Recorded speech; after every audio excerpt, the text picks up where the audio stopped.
Cabinet లో CM Chandrababu కీలక వ్యాఖ్యలు చేశారు. తనను జైల్లో పెట్టారని, జగన్ జైల్లో పెడితే ఎలా కుదురుతుంది, అది కరెక్ట్ కాదు కదా అని సంచలన వ్యాఖ్యలు చేశారు. అసలు చంద్రబాబు ఏమన్నారు, మరిన్ని వివరాలు ఏపీ బ్యూరో చీఫ్ రామారావు అడిగి తెలుసుకుందాం. రామారావు.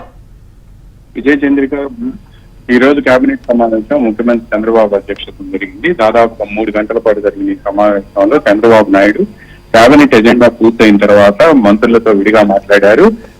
ఎజెండా పూర్తయిన తర్వాత అధికారులు వెళ్లిపోయిన అనంతరం మంత్రులతో కొద్దిసేపు మాట్లాడి ఆ తర్వాత వాళ్లతో కలిసి లంచ్ చేశారు.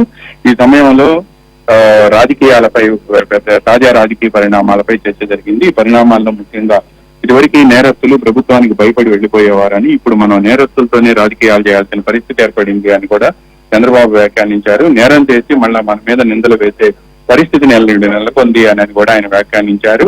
నిన్న గంజాయి బ్యాచ్ని జగన్ వెళ్లి పరామర్శించడం, దాని మీద అతను తప్పులు చేసి మన మీదకి నెట్టాలని చూస్తున్నారు అని, ఇటువంటి విషయాల్లో మంత్రులు జాగ్రత్తగా ఉండాలి అని కూడా ఆయన చెప్పారు. ఈ సమయంలో లంచ్ చేసే సమయంలోనే మంత్రి సంధ్యారాణి జోక్యం చేసుకుంటూ జగన్ ప్రభుత్వ హయాంలో 2019 నుంచి 24 వరకు అనేక తప్పులు జరిగాయి కదా, వాటి మీద మనం ఎందుకు చర్యలు తీసుకోకూడదు అని ప్రశ్నించింది. దీంతో సీఎం రియాక్ట్ అయ్యారు. నన్ను జైల్లో పెట్టాడు అని చెప్పి, నేను జగన్ జైల్లో పెడితే